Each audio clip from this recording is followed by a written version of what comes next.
London winter 1890. The Thames has frozen solid. Gas lamps gutter in a blizzard that buries the city in silence. At 221B Baker Street, a desperate heiress bursts through the snow with an impossible tale. Her fiancé, the Duke of Atherstone, has vanished from a locked railway carriage, leaving only a white camellia blooming in January frost. Sherlock Holmes lights his pipe, eyes gleaming. The game is afoot, and the ice is about to crack. Chapter 1. The Storm at the Door. It was the winter of '89, or was it '90, when the Thames itself seemed to pause mid-flow, choked with ice floes that ground together like the teeth of some primordial beast. London lay buried beneath a shroud whiter than any funeral linen, and the wind howled down Baker Street with a voice that might have belonged to the Furies themselves. The very air tasted of iron filings and chimney soot, and every gas lamp along the thoroughfare guttered in its glass cage as though pleading for mercy. I, John H. Watson, M.D., late of the Afghan campaign and now chronicler of my friend's extraordinary gifts, sat huddled by our modest fire in the familiar sitting room of 221B. The coal scuttle contained one last lump the color of a dead man's tongue, and I was attempting to coax warmth from it with the aid of a poker and a prayer.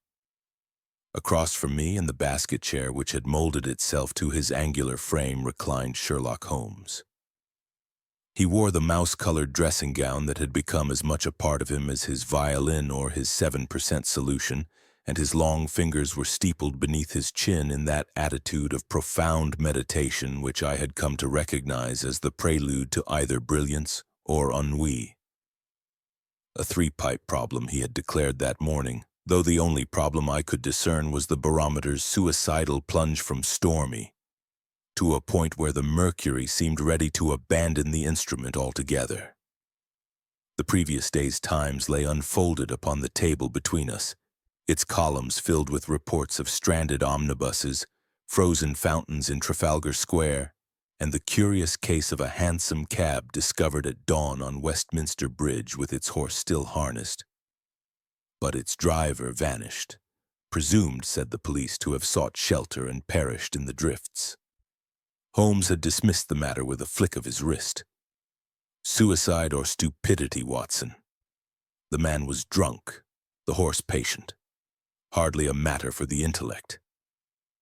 Yet even as he spoke, his eyes, those keen gray eyes that could read a man's life in the mud on his boots, were fixed upon the window, where snowflakes the size of sovereigns hurled themselves against the panes only to melt into runnels that froze again in crystalline tears. I was on the point of suggesting a game of écarté to pass the interminable afternoon when the bell below clanged with a violence that made Mrs. Hudson drop whatever she was carrying in the hall. The sound reverberated through the house like a fire alarm, and before I could rise, the door burst open to admit a whirlwind of snow and a figure swathed in sable from boots to bonnet. The intruder slammed the door against the gale and stood panting, white flakes melting upon lashes thick with coal. For a moment, the room seemed to shrink around this apparition of winter itself. Then the figure threw back the fur hood, and I recognized her at once. "Mr. Holmes," the voice was feminine, cultured, trembling on the edge of hysteria. "They said at Scotland Yard that you never refuse a lady in distress." Holmes unfolded himself from his chair with the lazy grace of a panther roused from sleep. "Madam, I refuse only those who bring me trivialities. Pray remove your veil and be seated before the fire. Watson, the decanter." I hastened to comply, noting as I did so the quality of the sable, Russian, undoubtedly, and worth a small fortune, and the tremor in the gloved hands that fumbled with the veil pins. When at last the face was revealed, I confess I started. Miss Violet Haverford, only daughter of the late Lord Reginald Haverford, whose death in a hunting accident the previous autumn had shocked society, and whose engagement to His Grace the Duke of Atherstone had been the talk of the season before it vanished from the society columns like a conjurer's dove. Her cheeks, once the fashionable pale of almond blossom, were now livid with cold. Her lips, usually painted the delicate rose of a debutante, were bloodless.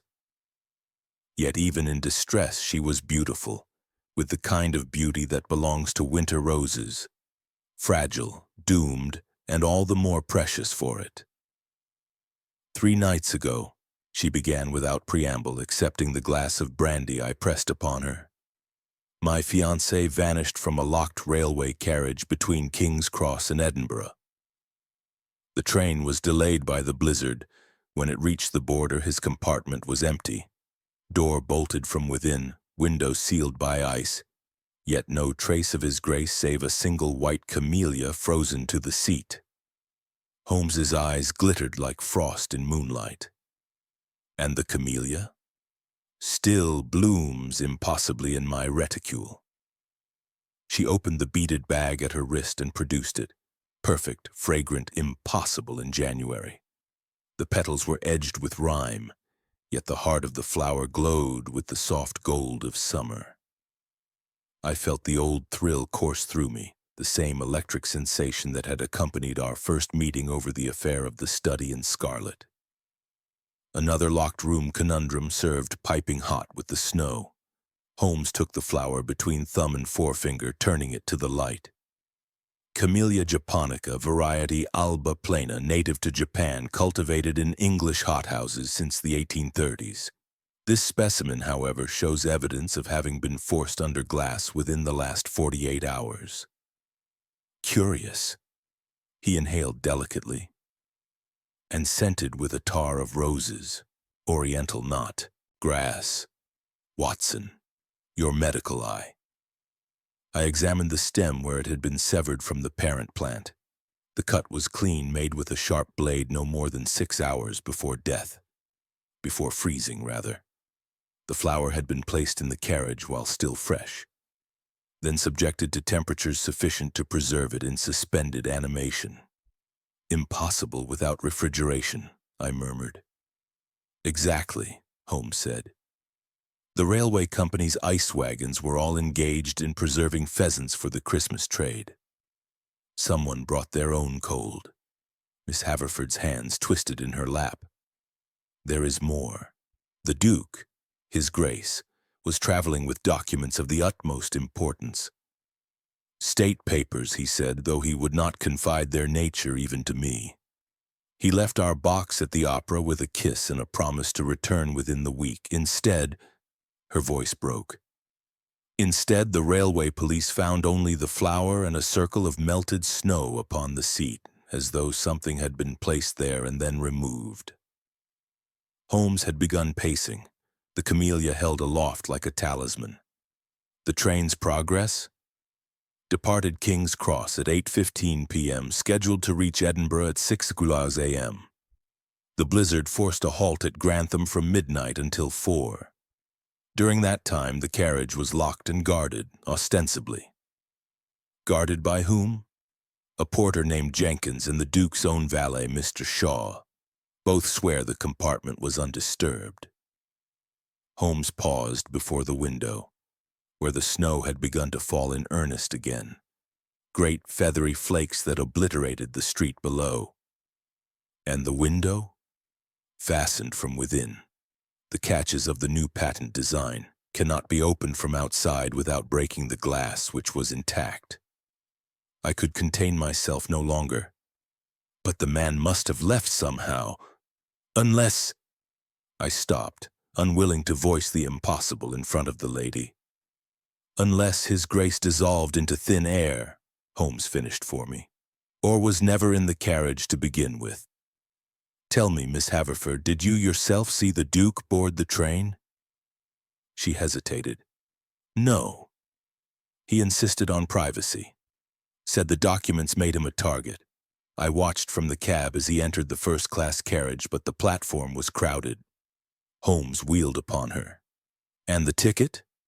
Purchased in his own name but collected by Mr. Shaw. The valet traveled in the second-class carriage immediately behind. Convenient. Holmes returned the camellia to her with a bow. Madam, You have brought me a problem worthy of the weather. Watson, my coat and muffler. We must examine this carriage before the railway authorities scrub it clean of evidence. But the storm, I protested. Precisely. The storm is our ally. It preserves footprints, freezes fibers, prevents the casual interference of the merely curious. Miss Haverford, you will remain here under Mrs. Hudson's care. Watson and I will return with answers, or at least with better questions.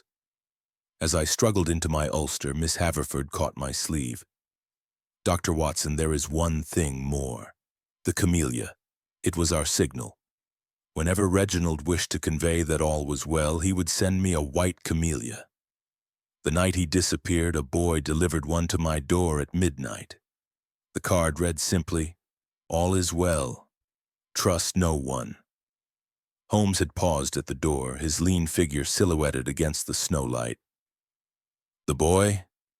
Gone. Vanished into the storm like a wraith. Outside, the wind had risen to a shriek. We descended the 17 steps to the street where Billy the page boy held 2 hansoms in defiance of the gale. The horses steamed and stamped, their breath hanging in crystalline clouds. To Euston Siding, Holmes directed the first driver, and spare neither whip nor oath. As we rattled through the white wilderness that had been London, I could not shake the image of that impossible flower blooming defiantly in the heart of winter. Somewhere in the frozen city, a duke had vanished, leaving behind only perfume and paradox. And Sherlock Holmes, my friend and occasional tormentor, was already piecing together the invisible jigsaw with the certainty of a man assembling a watch from snowflakes. The game, as he would say, was afoot. Chapter 2. Footprints in the frost dawn over Euston was a sullen affair. The storm had spent itself in the small hours, leaving a sky the color of wet ash and a silence so profound that the creak of our hansom's wheels sounded like a sacrilege. Snow lay in drifts taller than a man. The station's iron roof sagged beneath its burden, and icicles the length of bayonets hung from the gutters like the teeth of some frozen monster. Holmes leapt down before the cab halted, his boots crunching through the crust. "Quickly, Watson. The railway men will be here with brooms and hot water within the hour."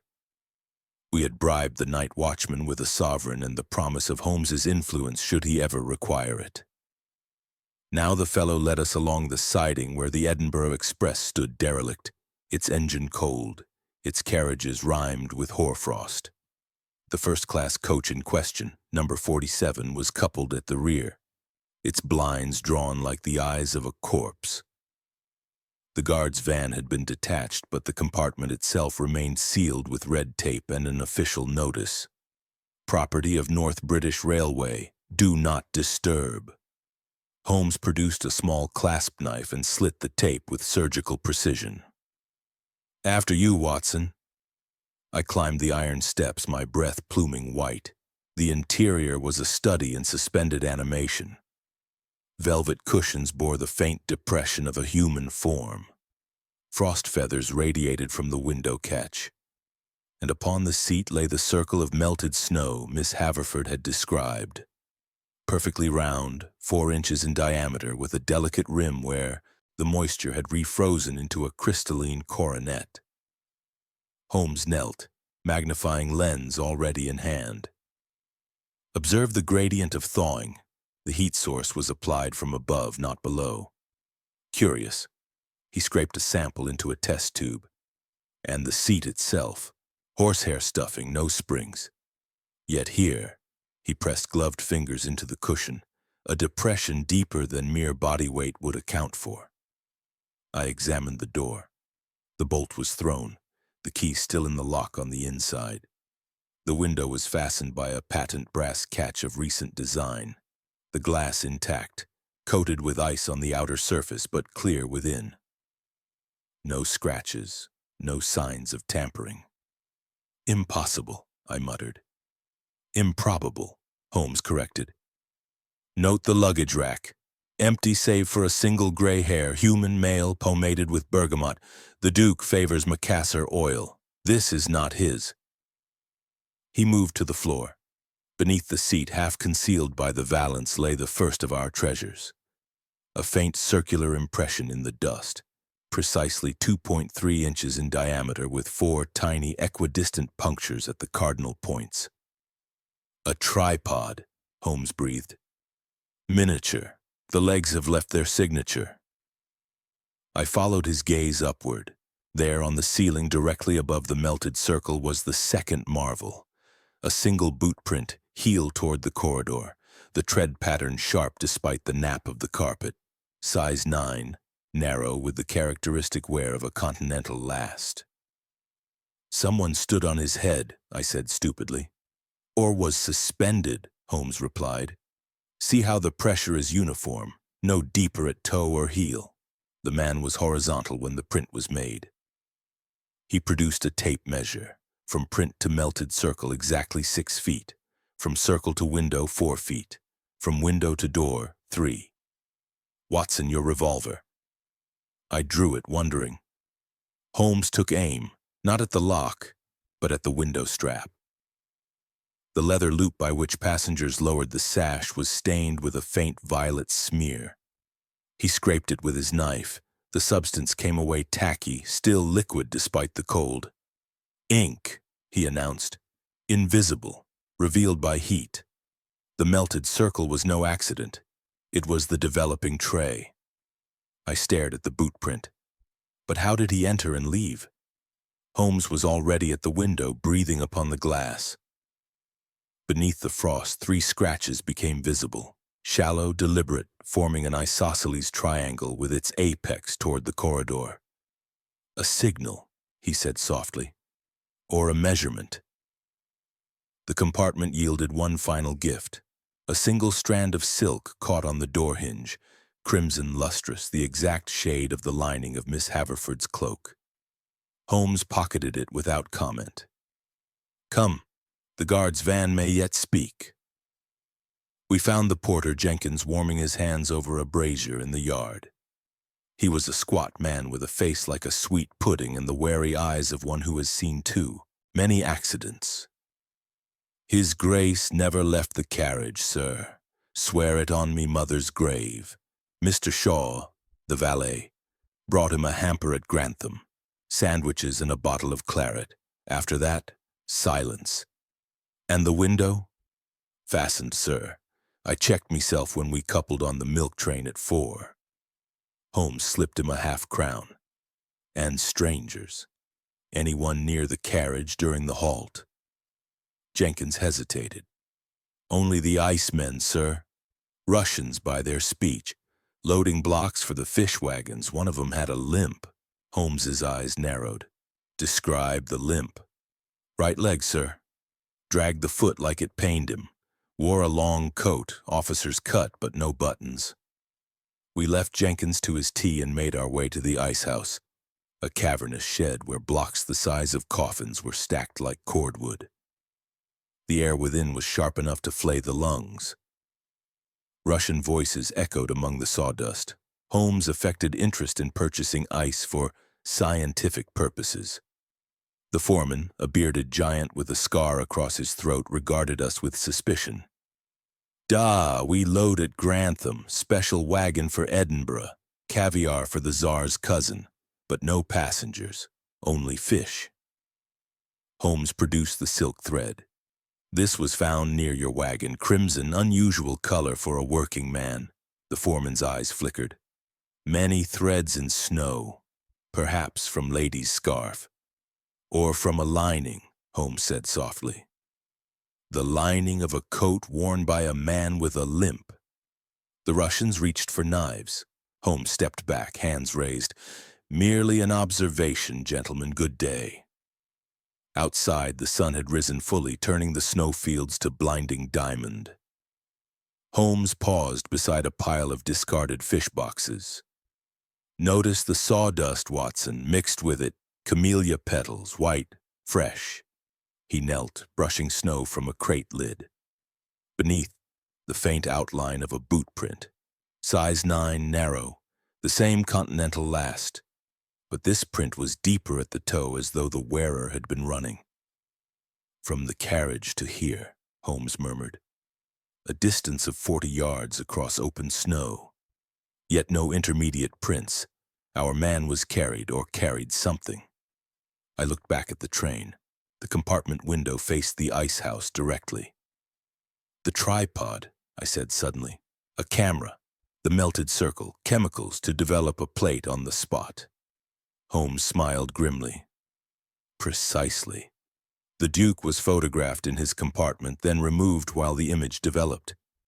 The boot print on the ceiling. Our contortionist balanced on the luggage rack, lowering his comrade through the window on a rope. The icemen provided the cold to preserve the plate, and perhaps the Duke himself. But why? That, my dear Watson, is the question which will occupy us until the thaw. Come, we have a valet to interview and a great deal of snow to melt. Chapter 3. The Frozen Ledger. Haverford House rose like a wedding cake of Portland stone on the north side of Berkeley Square. Its pilasters already hung with black crepe, though no corpse had been found. Snow had drifted against the area railings in perfect parabolas. The brass knocker wore a beard of ice. The butler who admitted us, McAllister, a Scot whose face might have been hewn from the same granite as Edinburgh Castle, regarded Holmes with the suspicion reserved for bailiffs and tax inspectors. Miss Violet is prostrate, sir. The doctor has given her laudanum. Excellent, said Holmes cheerfully. Laudanum loosens tongues as well as grief. Announce us. McAllister hesitated, then led us through a hall where ancestral portraits glared down beneath holly wreaths. The air smelled of beeswax, hothouse lilies, and the faint metallic tang of morning. In the library, oak-paneled, fireless, the curtains half drawn, we found our client reclining upon a chaise longue, a cashmere shawl about her shoulders and a vinaigrette at her lips. Her eyes were red-rimmed but dry, the pupils wide as sovereigns. "Mr. Holmes," she whispered, "you have news?" "Questions?" he replied, drawing up a chair. "The Duke's appointment diary, Russian leather, cipher lock, produce it." Violet's hand flew to her throat. "How could you possibly—" "Your reticule, madam. The clasp bears the same crest as the diary's hasp. A lover's gift, no doubt." Color returned to her cheeks in a rush. She rose, crossed to a secretaire, and pressed a concealed spring. A drawer slid open to reveal the volume. Morocco binding, brass lock engraved with the Atherstone stag. Holmes took it as reverently as a priest accepting the host. "The cipher?" I asked. He was already at work, long fingers dancing over the mechanism. Child's play. The Duke was fond of horticultural metaphors. Click. The lock yielded. Atomic weights of the camellia's pigments, carbon, hydrogen, oxygen, 6 and 01808. The diary opened to the week of the disappearance. Pages of engagements, Ascot, the Carlton Club, a private viewing at Christie's. Then, on the fatal night, a single entry in violet ink. Meet C at the vault. Bring the Siberian ledgers. Tell no one, especially V.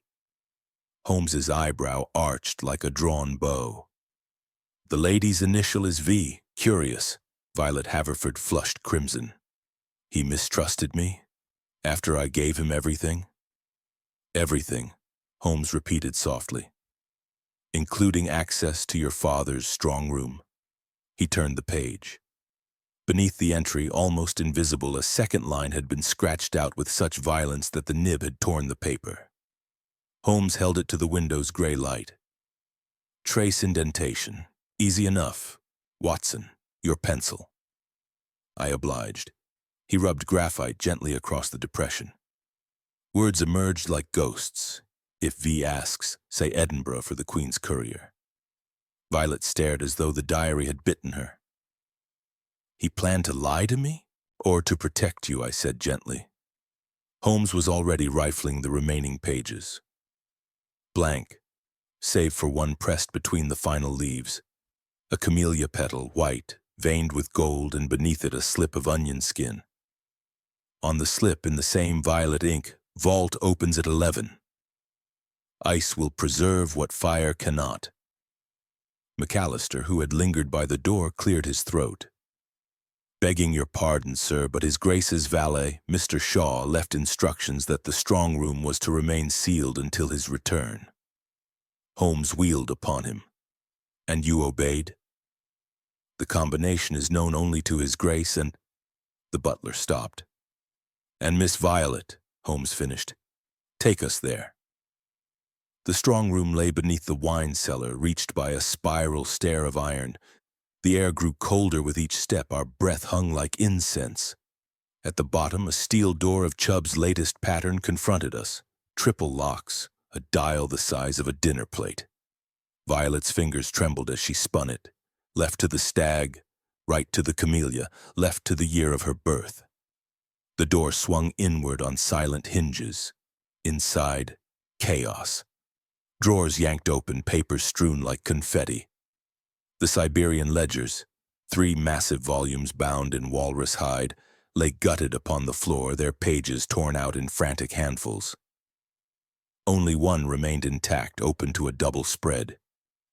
Across it, in the Duke's hurried scrawl, Paid C, 50,000 for silence.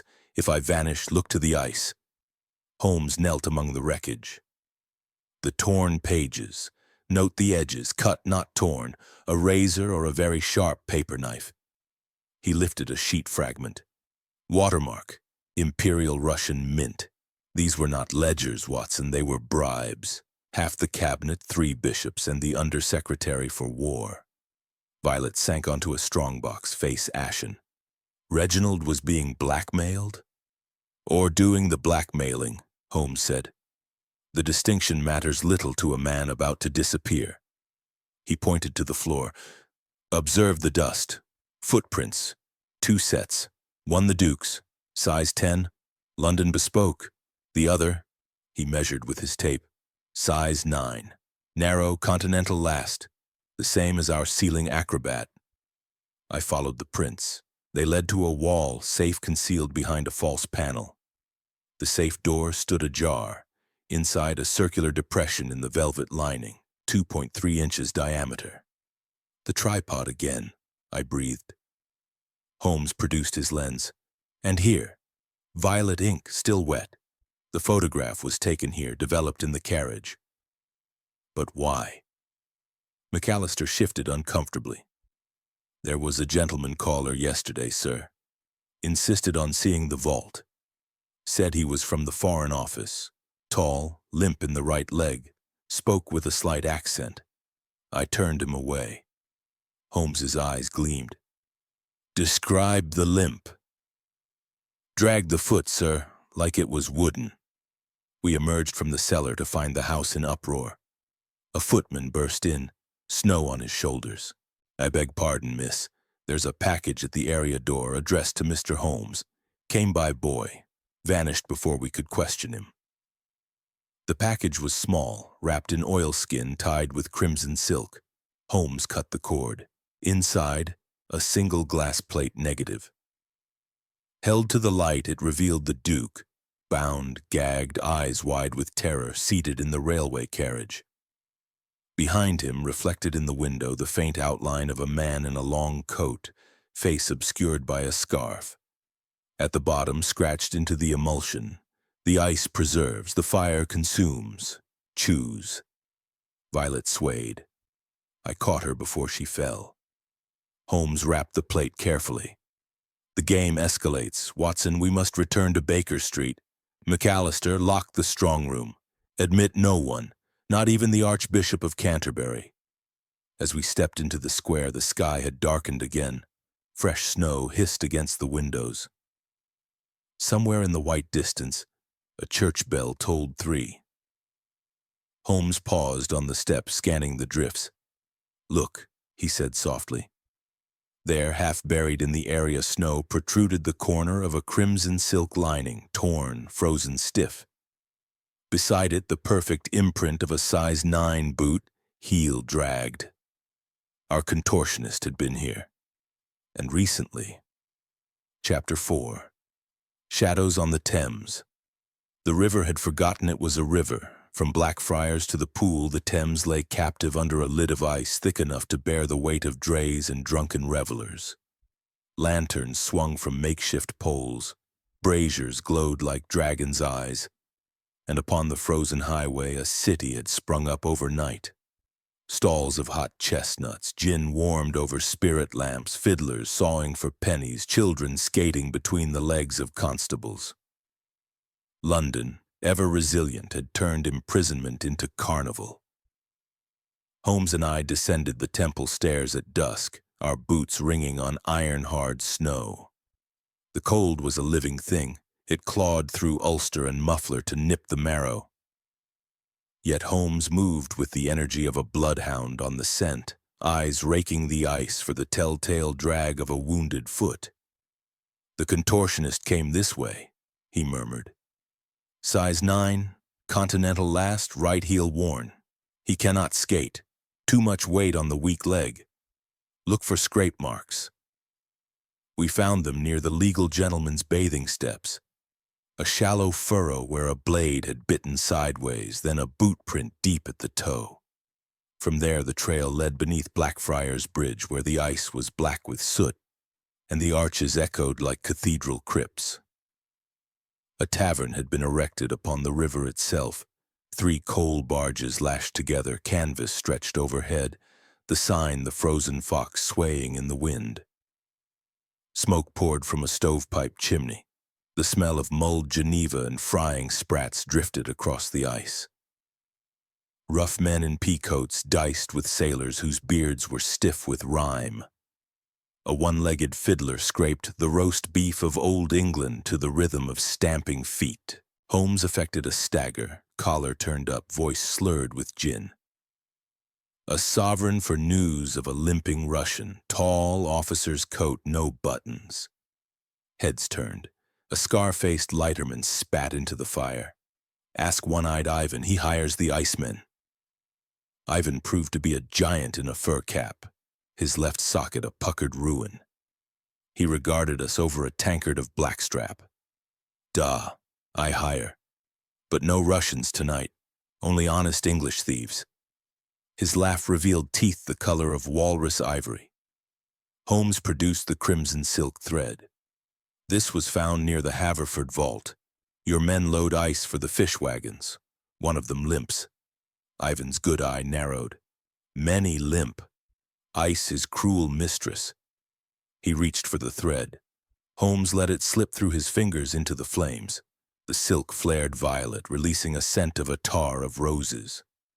"Oriental," Holmes said softly. "Not grass. The same perfume as the camellia in the railway carriage." The tavern fell silent. Then a knife flashed, short, curved, the blade of a Baltic sailor. Holmes caught the wrist, twisted. The knife clattered onto the deck.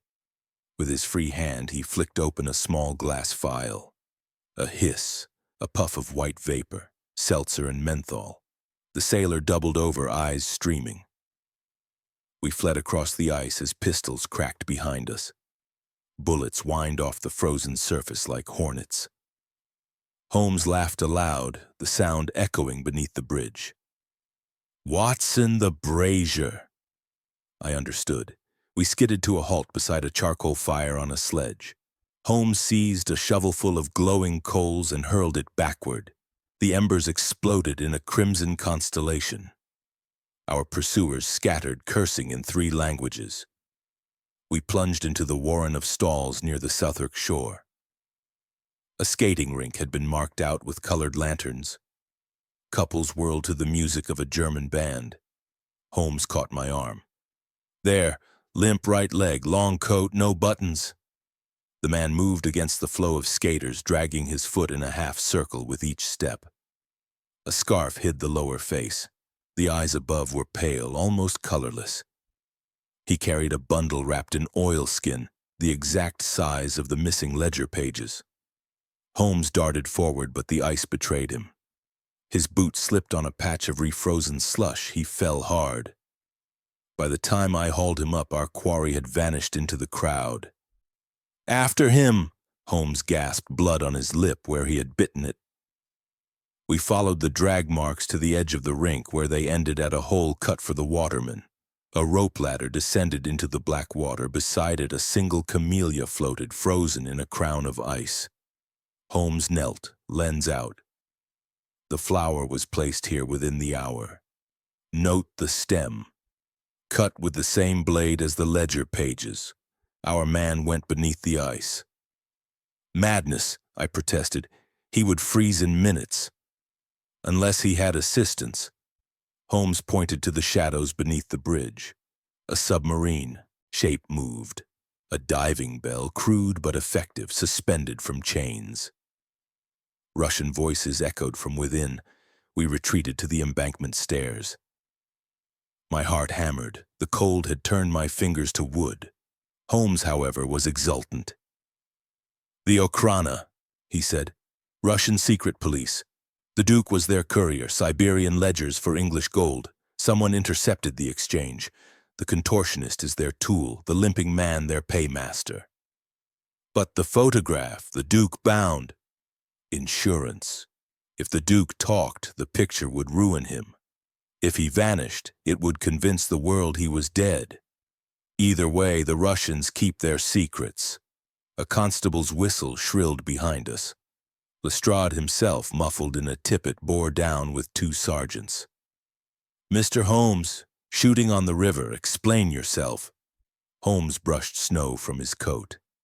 "Merely gathering evidence, Inspector. The Duke of Atherstone is alive, held beneath the ice by foreign agents. Mobilize the river police, bring divers and grappling hooks." Lestrade's ferret face twisted. "Alive? The Yard has a telegram from Edinburgh. Body found in a snowdrift. Papers identify him as the Duke." "Papers can be forged," Holmes snapped. "The camellia floats, Inspector. Follow the flower." We left Lestrade shouting orders and made for the nearest cab rank. The horses steamed in the cold. The driver cursed as we scrambled aboard. "Baker Street," Holmes directed. "And if we pass a flower seller, stop." The cab had scarcely moved 10 yards when a boy darted from the shadows, a ragged urchin with a tray of wilted violets. Holmes leaned out. "White camellias. Where did you get them?" The boy grinned, gap-toothed. "Gentleman gave 'em me, Gov. Said deliver one to a lady in Berkeley Square, one to a doctor in Baker Street. Paid a shilling each."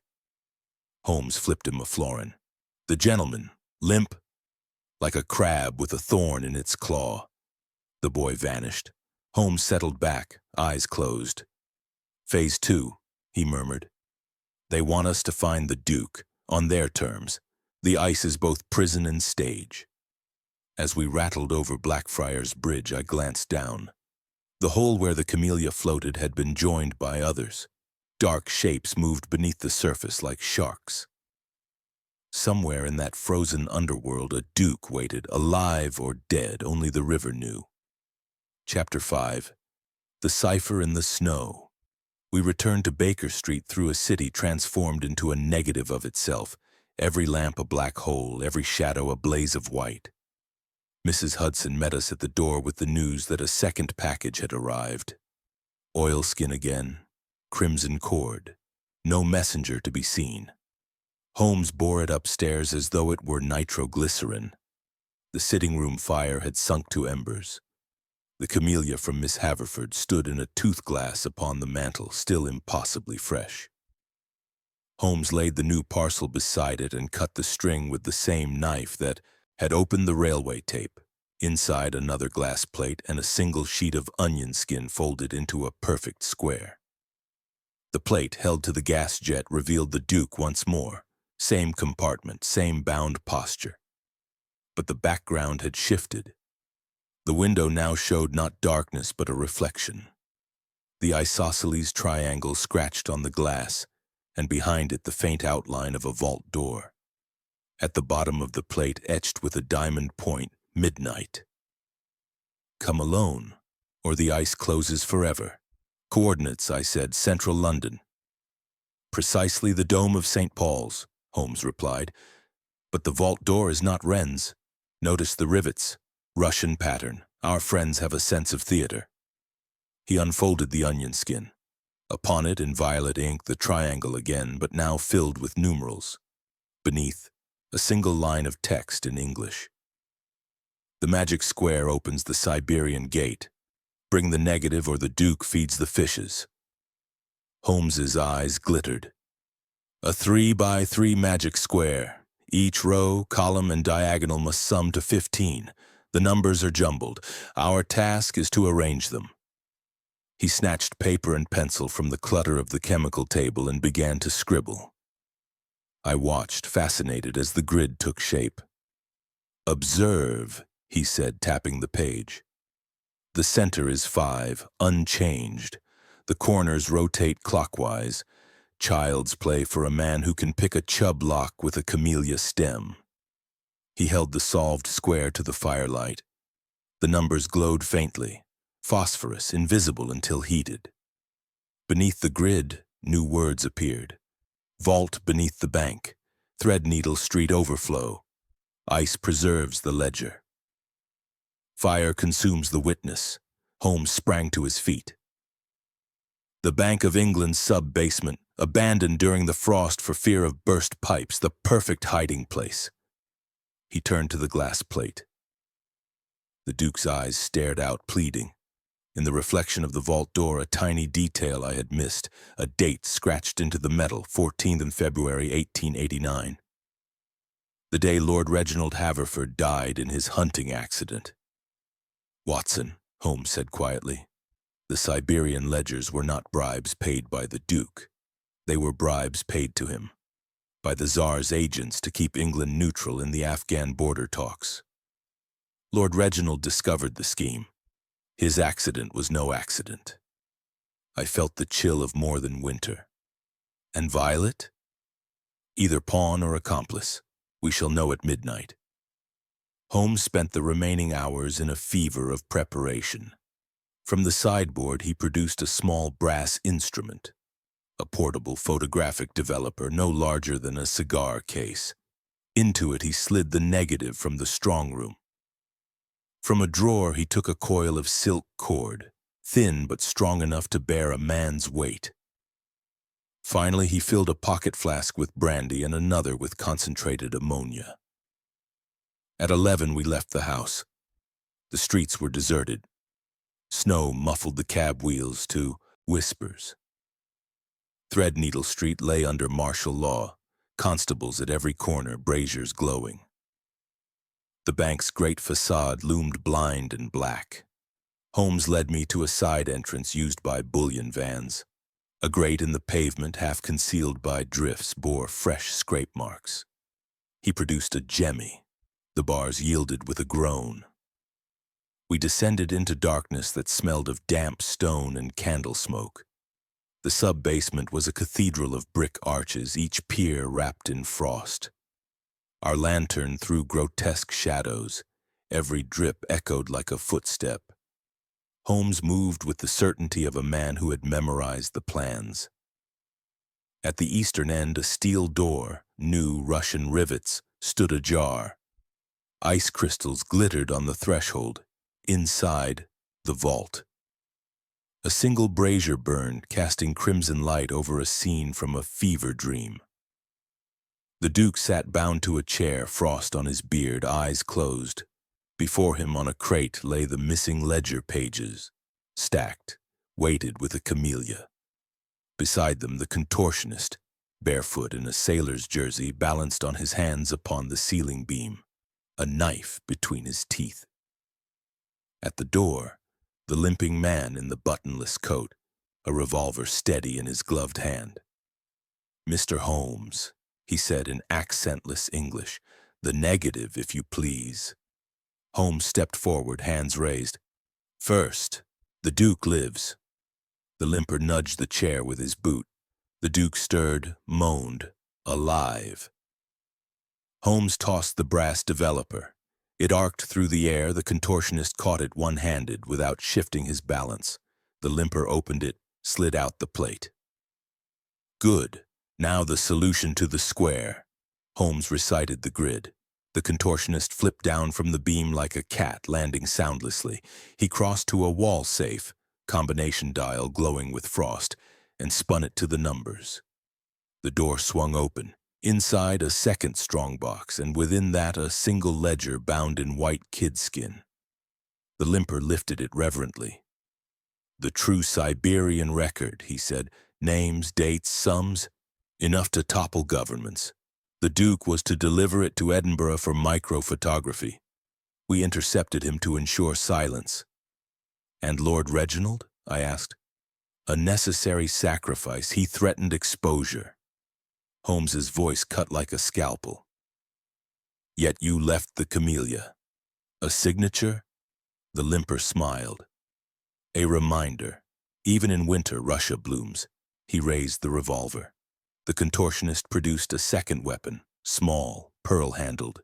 Checkmate. Holmes moved first. He uncorked the ammonia flask and hurled it into the brazier. A white cloud exploded, acrid, blinding. The contortionist fired. The bullet sparked off brick. I lunged for the Duke, slashing his bonds with my pocket knife. Holmes grappled with the limper. The ledger fell, pages scattering like snow. In the chaos, the contortionist vaulted to the ceiling again, firing downward. Holmes snatched the camellia from the crate and crushed it in. His fist. A puff of powder. Magnesium. Flash. The vault blazed white. The contortionist screamed, blinded, and fell. When my vision cleared, the limper was gone. The ledger pages burned merrily in the brazier. The Duke slumped in my arms, half frozen but breathing. Holmes stood over the contortionist, who lay unconscious, one leg twisted at an impossible angle. "Watson," he said calmly. "The silk cord." We bound our prisoner. Above, constables' whistles shrilled, Lestrade punctual as ever. Holmes gathered the ashes of the ledger, sifting them with regret.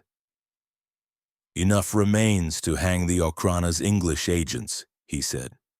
"But the heart of the conspiracy escapes with the limper." The Duke stirred. "Violet," he croaked. "She knew nothing, swear it." Holmes's eyes were winter steel. "We shall see."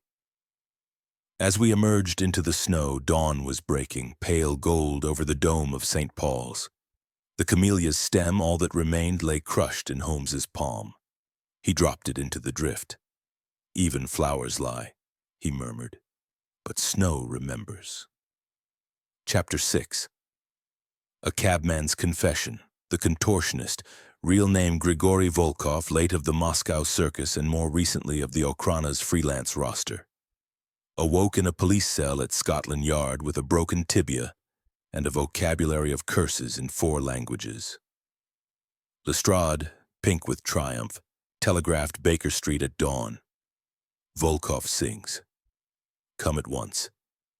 We arrived to find the prisoner propped on a straw mattress, his leg in splints, a constable dozing outside the bars. Volkov's eyes, small and black as currants, fixed on Holmes with the wariness of a trapped stoat. "You want the limper," he rasped in accented English. "Give me surgeon, cigarette, and passage to Odessa. Then I talk." Holmes produced a Turkish cigarette and lit it with a Vesta. "Passage is negotiable. Begin with the railway carriage." Volkov inhaled greedily. "Simple. I climb luggage rack, balance on hands. Limper, calls himself Count Chernikov, lowers me through window on silk cord. Duke already drugged with chloroform on sandwich. We photograph, bind, carry out in fish crate lined with ice. Train halt at Grantham. Perfect. And the camellia on the seat?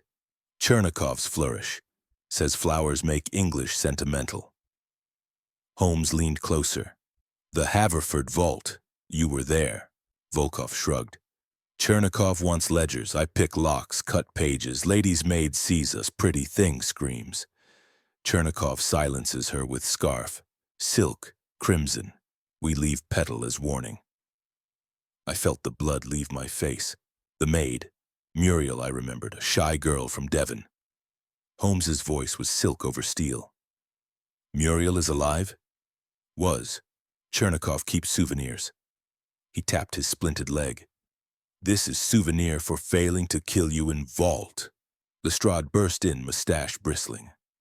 The maid's body was found at dawn, strangled, stuffed in a coal hole behind. Haverford House, crimson scarf round her neck.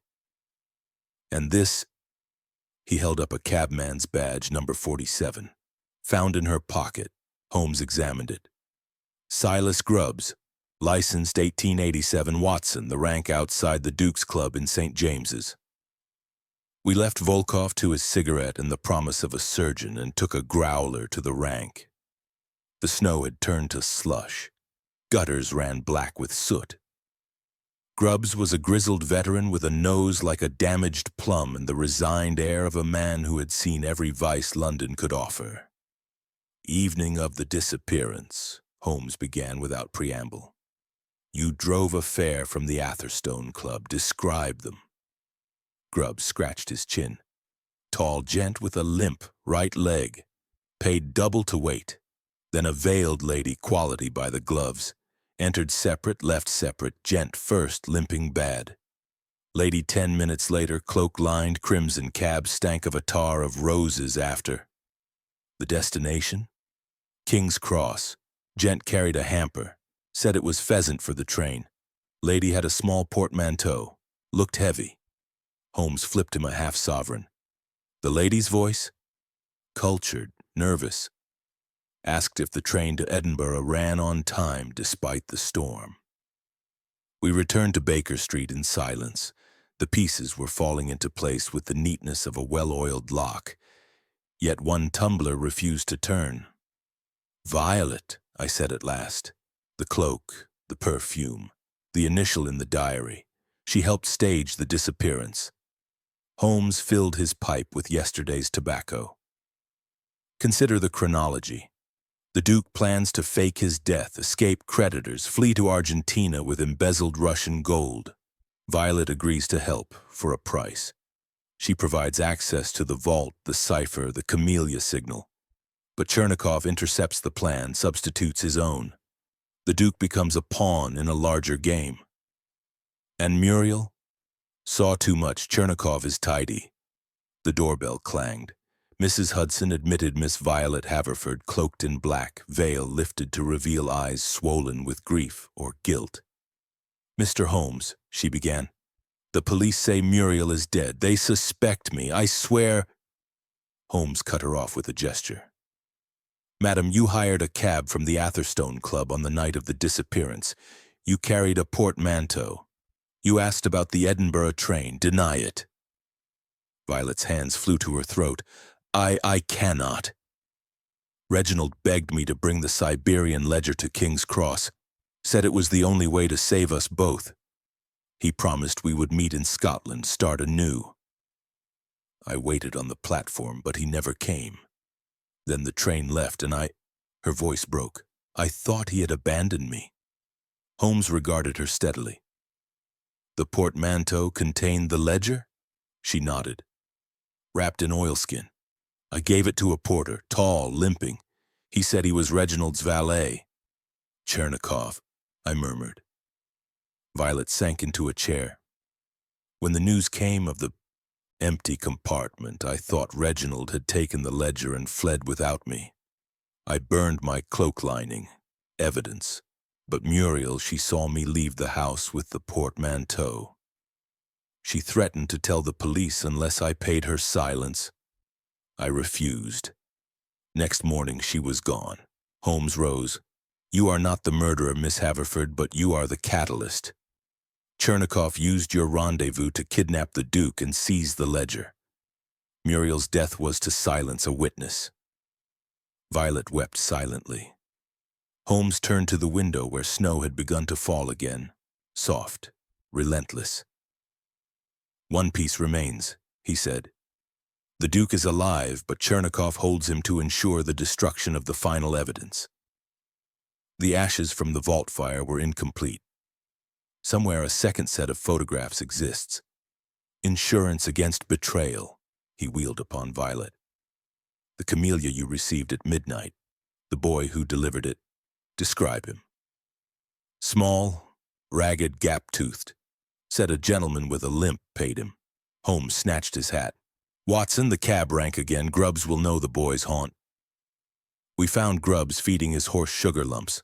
The boy, Tommy Pike, aged 10, professional messenger, lurked in the stables, eyes wide at the sight of another sovereign. "The gent with the limp," Tommy piped, "gave me 2 camellias. One for the lady in Berkeley Square, one for a doctor in Baker Street. Said deliver the second at midnight tomorrow, after the fire." Holmes's eyes blazed. "The fire?" Tommy nodded. "Big house in Mayfair. Said it would burn like the ledger and the doctor would understand." Holmes flipped the boy the coin. "You have earned it, young man.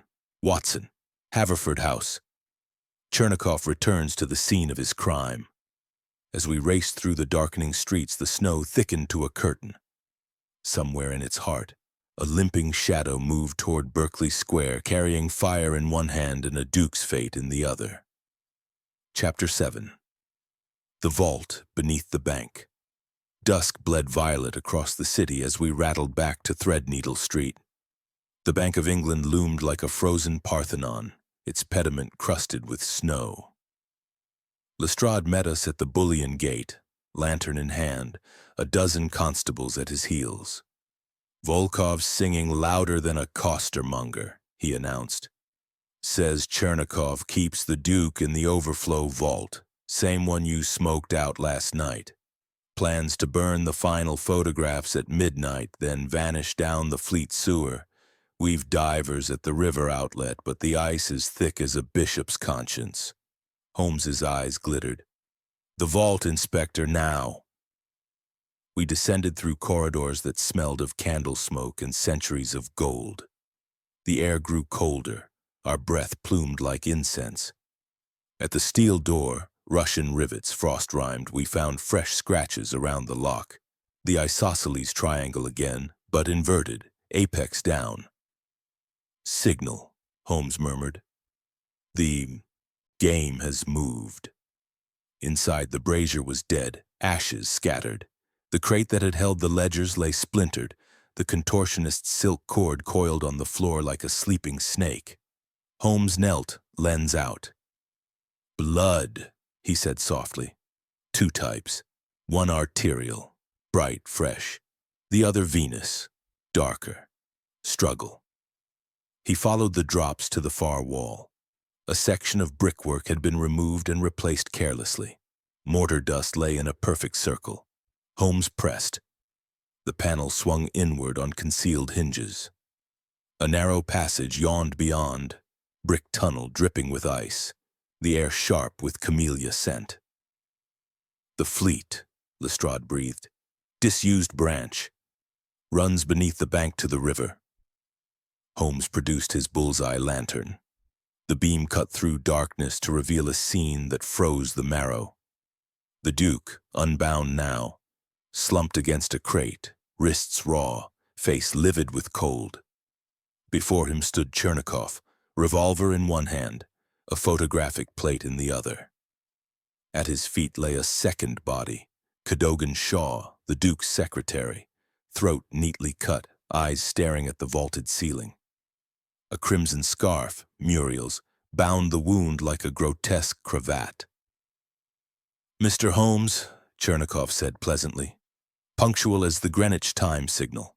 The final plate, your Grace's confession to treason. 1 bullet develops it permanently." The Duke lifted his head. "He forced me to write it. Said he'd burn Violet's letters if I refused." Holmes stepped forward, hands visible. "The letters are safe in my pocket, Your Grace, forged like the confession. Shaw was your accomplice from the beginning." Shaw's corpse offered no denial. Chernikov's pale eyes flicked to the tunnel mouth where constables massed. "Stalemate," he said. "I shoot the Duke. You shoot me. The plate survives. Russia wins." Holmes smiled thinly. "Or the plate shatters, the Duke lives, and you hang for 3 murders, your choice." Chernikov's revolver wavered. Behind him, unnoticed, the Duke's bound hands worked at a loose brick. Holmes kept talking, soft, relentless. "Shaw discovered the Siberian bribes months ago, blackmailed you for a share. When the Duke planned to fake his death, Shaw saw opportunity. Sell the real ledgers to the Ochrana, frame the Duke for treason, inherit Violet and the Haverford fortune. You agreed until Shaw demanded more. The brick came free in the Duke's grip. Chernikov spun at the sound. Holmes moved like lightning. The revolver roared, the bullet sparked off brick inches from my ear. I tackled Chernikov low, the plate flew from his hand, spinning silver through the air. Lestrade caught it one-handed. Constables swarmed. Chernikov fought like a cornered wolf, but numbers told. Within moments he was bound with his own silk cord. The Duke freed, Shaw's body covered with the constable's cape. Holmes examined the plate. It showed the Duke at a desk, pen in hand, a document before him, headed Confession. But in the reflection of the inkstand, a second figure, Shaw, held the revolver. Shaw forced the confession, Holmes said. Planned to kill the Duke after the photograph, stage it as suicide. You, Count, were to dispose of the body and deliver the plate to St. Petersburg. But Shaw grew greedy, wanted the Haverford diamonds too. You killed him to tie up the loose end. Chernikov spat blood. Loose ends burn cleanly. We emerged into the vault proper. Lestrade sealed the tunnel. Divers would search the fleet for the missing ledger pages. The Duke, wrapped in blankets, drank brandy from my flask with shaking hands. Violet? He asked. Safe, Holmes replied. Though her role was not innocent, she believed she aided a lover's elopement. Shaw convinced her the portmanteau held clothes, not state secrets. In the banking hall above, dawn filtered through high windows, turning the marble floor to rose quartz. Holmes paused beside a pillar, examining scuff marks. Size 9, continental last, he murmured. Chernikov's prints end here, but another set, smaller, feminine, leads to the strong room. He strode to the Chubb safe where the miniature tripod had rested. The door stood ajar. Inside, a single camellia lay upon the velvet stem wrapped in crimson silk thread. A message, Holmes said. From Violet to Shaw, or from Shaw to Violet. The thread matches the scarf that strangled Muriel. Lestrade scratched his head. But the girl's dead. Dead, yet her scarf delivers warnings. Shaw kept it as a trophy. Violet recognized it, left the camellia as a signal. I know what you did. The Duke groaned. She played us all. Holmes pocketed the flower. Not all. She believed the Duke's story of flight to Argentina. Shaw used her access to the vault, her perfume, her camellias. When Muriel threatened exposure, Shaw killed her and planted the cabman's badge to implicate Grubbs. Violet's final camellia's confession and accusation in one. We stepped into Threadneedle Street. The snow had ceased. The city lay clean and sharp as a new blade. A cab waited. Driver Silas Grubbs, badge polished, eyes wary. Message from Miss Haverford, sirs. Says to meet her at King's Cross, Platform 3, noon train to Edinburgh. Alone. Holmes climbed aboard. The circle closes where it began. Watson, your revolver. Lestrade, alert the station police, but keep them at a distance. This final act is for the lady herself. As we bowled toward the station, the Duke leaned forward. If Violet planned my ruin. She planned your escape, Holmes corrected. Shaw planned your damnation. Chernikov planned Russia's triumph. You, your grace, were merely the bait. At King's Cross, steam and snow mingled in cathedral vastness. Platform 3 was deserted save for a single figure in black, veil lifted, a portmanteau at her feet.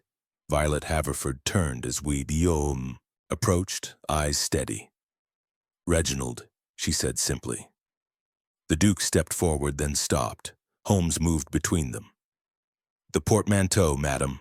Open it. Violet knelt, fingers steady on the clasps. Inside, not clothes, but the missing ledger pages bound with crimson ribbon, and atop them a final camellia, wilted now, brown at the edges. I took them from Shaw's rooms before he fled to the vault, she said. He thought me a fool. I let him think it. Holmes lifted the pages. Enough to clear the Duke and hang Shaw's memory. But Muriel... Shaw killed her. I found the scarf in his drawer, left the camellia in the safe so he would know I knew. I hoped to trade the ledgers for Reginald's life. Lestrade's constables appeared at the platform's end. Violet straightened. Arrest me if you must, but let Reginald take the noon train. He has suffered enough. Holmes signaled the police to wait. No arrest, Miss Haverford. Your testimony will convict the dead and absolve the living. The Duke returns to Edinburgh, officially to identify a body that is not his. You will accompany him as witness. The train whistle shrieked. Violet boarded, the Duke following like a man in a dream. As the carriage pulled away, she leaned from the window, the wilted camellia in her hand. For Muriel, she called and let it fall upon the track. Holmes watched until the train vanished into the white north. Then he turned, coat collar high. One mystery remains, he said. Chernikov's escape route. The fleet sewer ends at the Thames, yet no diver has found trace. Somewhere beneath the city, a limping man carries Russia's secrets, and perhaps a final camellia. Chapter 8. The Second Blizzard. The noon train had scarcely vanished into the haze when the sky cracked open. Snow returned with the fury of a wounded animal. Great sheets driven sideways by a wind that shrieked through the iron ribs of King's Cross like a banshee. Within minutes, the platform was a white maelstrom. Porters abandoned barrows, passengers fled for shelter, and the station clocks froze at 12:07. Holmes stood motionless beneath the portico, coat flapping, eyes narrowed to slits. The second blizzard, he said above the gale. Chernikov's curtain call. I shouted back. He's trapped. The river ice is patrolled. The sewers watched. Exactly why he strikes now. Chaos is camouflage. A whistle shrilled.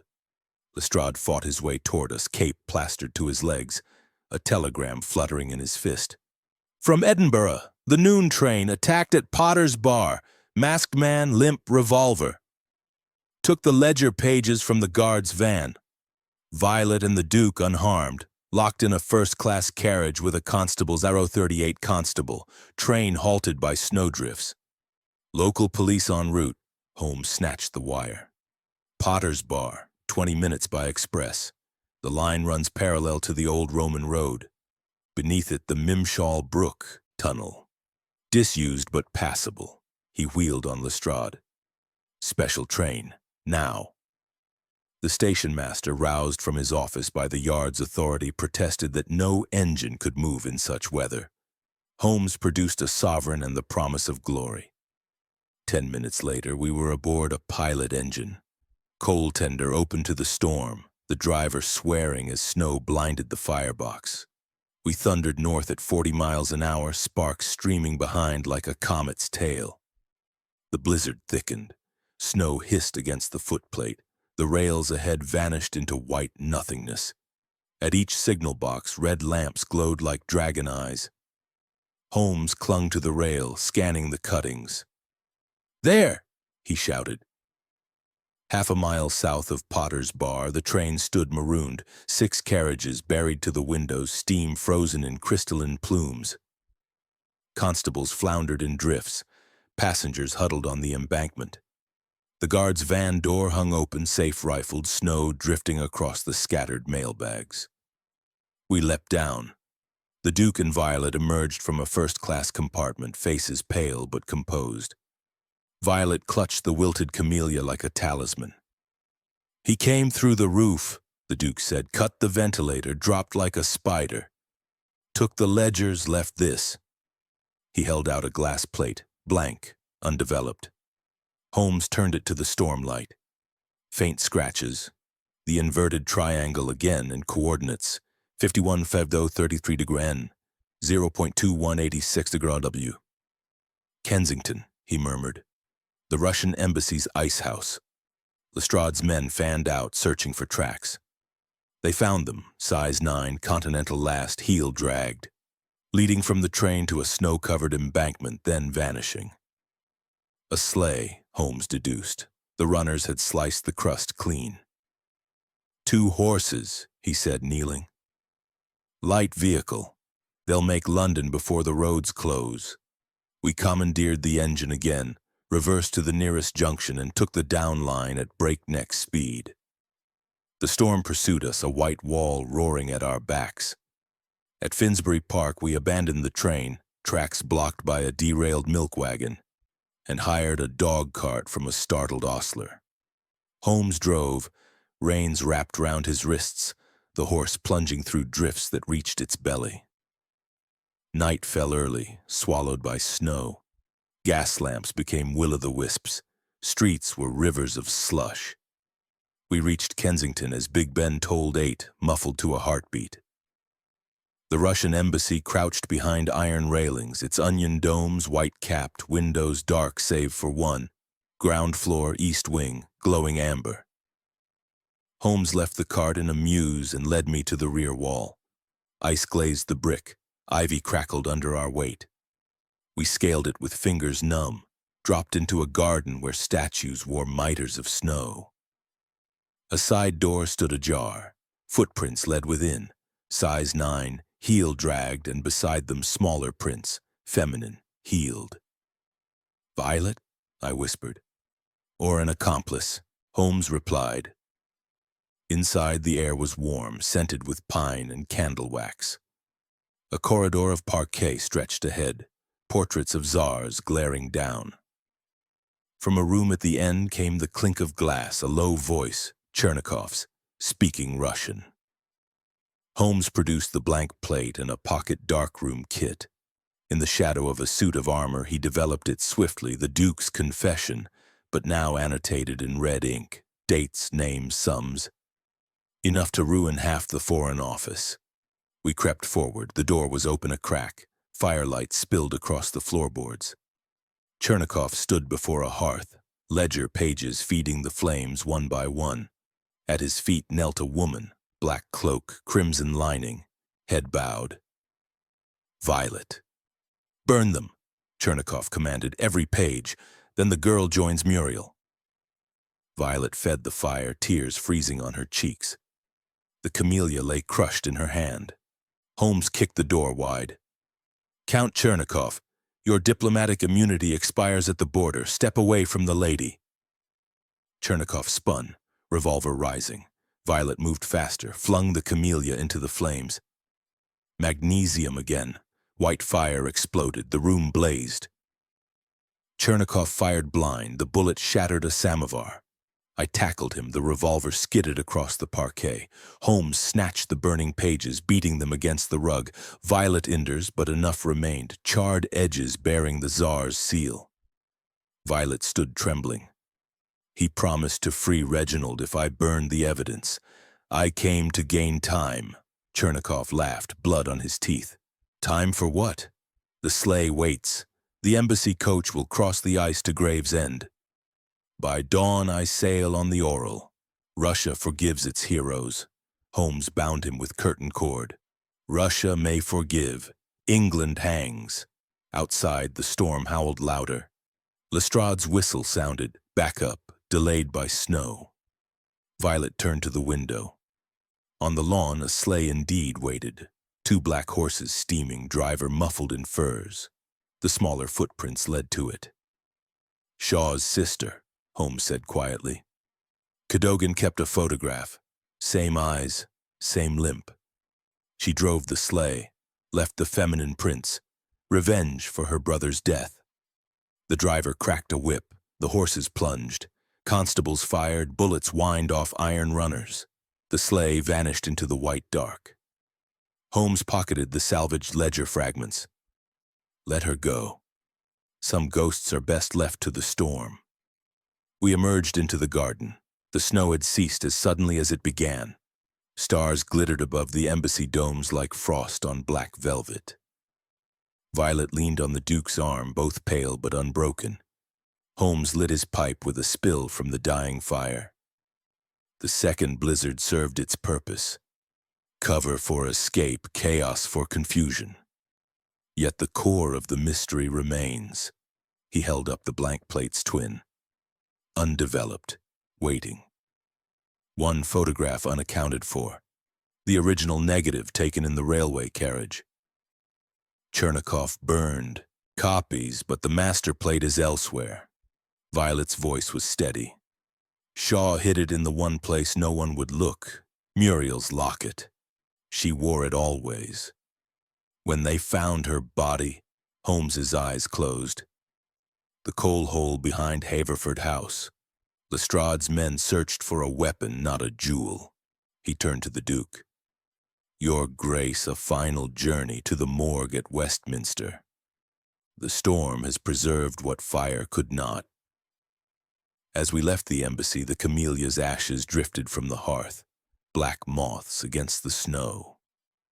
Chapter 9. The Mirror of Motive. The morgue at Westminster lay beneath the embankment like a crypt for the city's sins. Gas jets hissed in iron sconces, the air was thick with carbolic and the sweet rot of the Thames at low tide.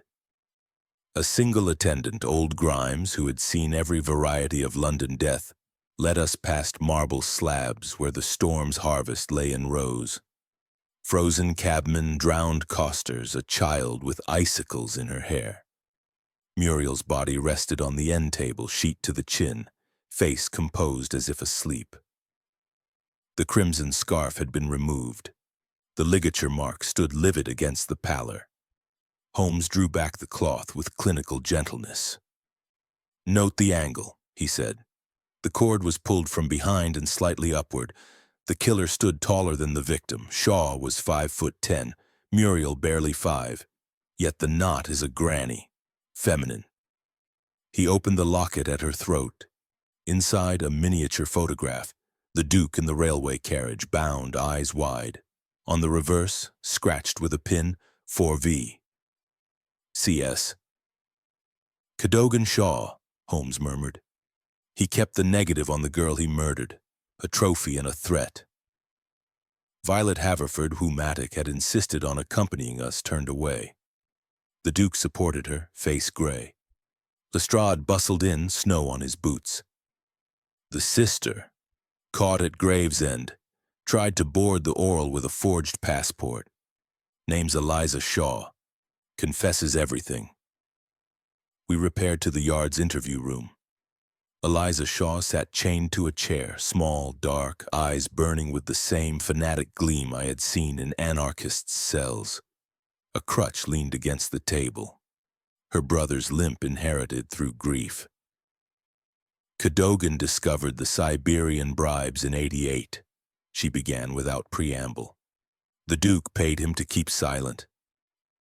When the elopement plan surfaced, Cadogan saw a fortune. Sell the ledgers to Russia, frame the Duke for treason, marry Violet, claim the Haverford estate. He used Muriel to carry messages, promised her marriage. When she learned the truth, he strangled her with her own scarf. Holmes leaned forward. And the contortionist? Volkov was Cadogan's hire, circus acquaintance from St. Petersburg. Chernikov was the buyer. They double-crossed each other from the start. Cadogan planned to kill the Duke after the confession photograph. Chernikov planned to kill Cadogan after the ledger transfer. I drove the sleigh, left the feminine prints, planted the camellias as signals. Violet's voice was ice. You murdered an innocent girl for money. Eliza laughed, a sound like breaking glass. Innocent? Muriel blackmailed me for a sovereign a week to keep quiet about Cadogan's visits. She was greedy. Cadogan simply ended the payments. Holmes produced the locket negative. This would have hanged your brother. Eliza's eyes filled, not with tears but calculation. Burn it. Let the Duke rot in scandal. He ruined us. Holmes slipped the plate into his pocket. Justice is not vengeance, Miss Shaw. Your confession clears the Duke and condemns the dead. The living will judge the living. We left her to Lestrade's custody. Outside, the storm had passed. The Thames ran black and swift, ice floes grinding like millstones. Dawn painted the sky the color of camellia petals. Back at Baker Street, the sitting room fire roared. Mrs. Hudson had laid out coffee, eggs, and a telegram from the Foreign Office. Duke exonerated. Siberian matter closed. Grateful thanks. Holmes filled his pipe with the last of the Arcady mixture. Motive, Watson, always motive. The Duke sought escape from debt. Violet sought love. Shaw sought wealth. Chernikov sought power. Eliza sought revenge. Each held a fragment of truth, none the whole. He laid the locket negative on the table beside the wilted camellia from the train. Observe the mirror effect. The photograph shows the Duke bound, yet in the window reflection Shaw holds the revolver. The image condemns the photographer, not the subject. I poured coffee. And the camellias? Symbols. To the Duke, a promise of summer in Argentina. To Violet, a lover's signal. To Shaw, a signature of control. To Chernikov, a Russian flourish. To Eliza, a funeral bloom for her brother. The same flower. 5 meanings. The Duke entered without knocking. Coat unbuttoned, eyes clear for the first time. Violet followed, veil discarded, face calm. I have resigned my seat, the Duke said. The estate will be sold to pay creditors. Violet and I sail for Canada next week. New names, new lives. Holmes raised an eyebrow. And the Haverford diamonds? Returned to the vault. A wedding gift for Muriel's mother, blood money transformed. Violet placed a fresh camellia on the mantel. Greenhouse forced, perfect. For Muriel and for truth, Holmes accepted it with a bow. Truth is rarely perfect, Miss Haverford, but it endures. The fire settled into ruby coals. Outside, London stirred, carts on cleared streets, church bells ringing the hour. Another case closed, another scar on the city's conscience. Yet as I set pen to paper, one image lingers. The locket negative, held to the firelight, where the Duke's terrified eyes reflect not only his captor, but the viewer, ourselves. In the mirror of motive, we are all bound, all photographers, all witnesses to the crimes we choose to see. Chapter 10. The quiet after the storm. The morning after the blizzard broke over London with a gentleness that seemed almost apologetic. Sunlight, pale and watery, struck the fresh snow in Baker Street and turned it to a carpet of diamonds. Chimney pots steamed, sparrows quarreled over crumbs on the area railings, and the air carried the clean, metallic scent of a world washed white. I, John H. Watson, M.D., stood at the bow window of 221B, coffee cooling in my hand, watching the city awaken. Behind me, Sherlock Holmes reclined in his basket chair, violin across his knee, coaxing a slow, meditative rendition of Lascia Ch'io Pianga from the strings. The fire crackled.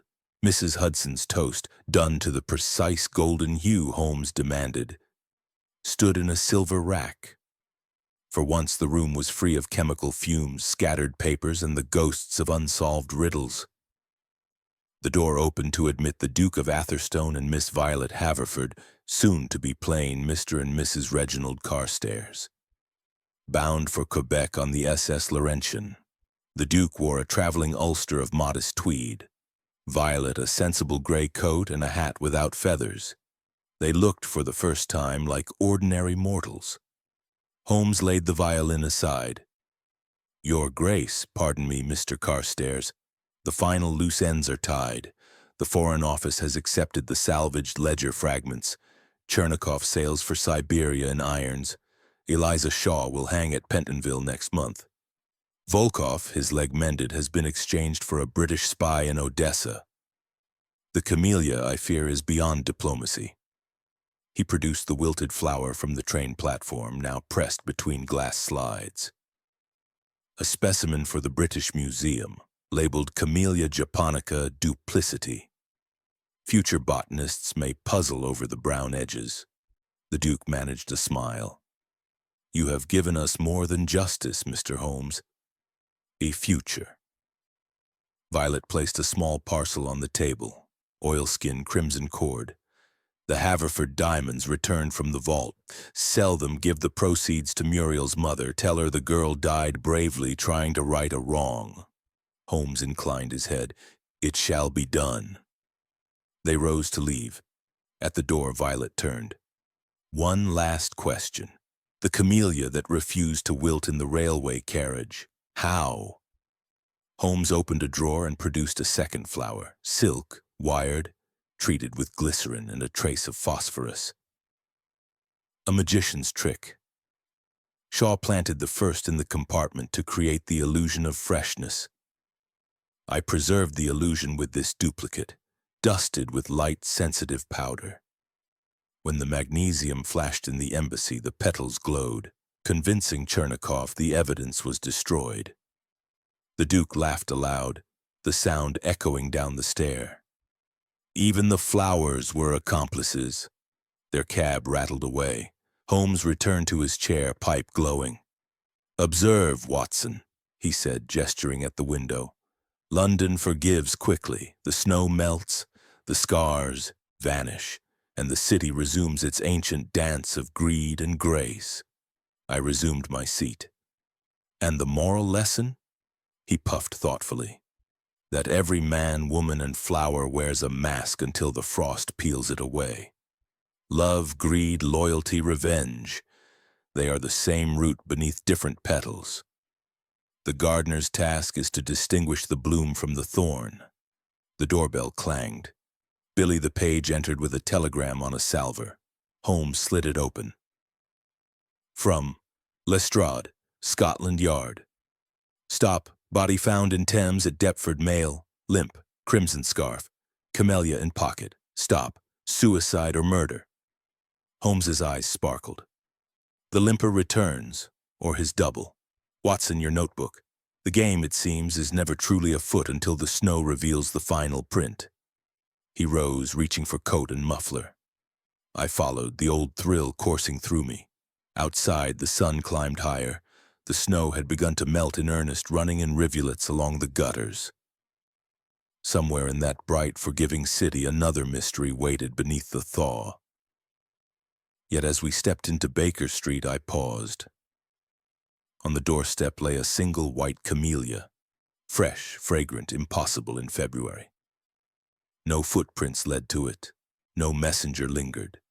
Holmes lifted it, turning it to the light. "From the Russian embassy greenhouse," he murmured. "A parting gift, or a promise. The Okhrana does not forget." He tucked the flower into his buttonhole. "Come, Watson. The ice preserves, but the river carries all secrets to the sea." We walked into the bright morning, two friends against the vast, white, whispering city. Behind us, 221B stood quiet, the fire settling into ash, the coffee growing cold. Ahead lay the Thames, the tide, and whatever truths the melting snow might choose to reveal. And high above, in the clear winter sky, the gulls wheeled and cried like lost souls over a London that had already forgotten the storm.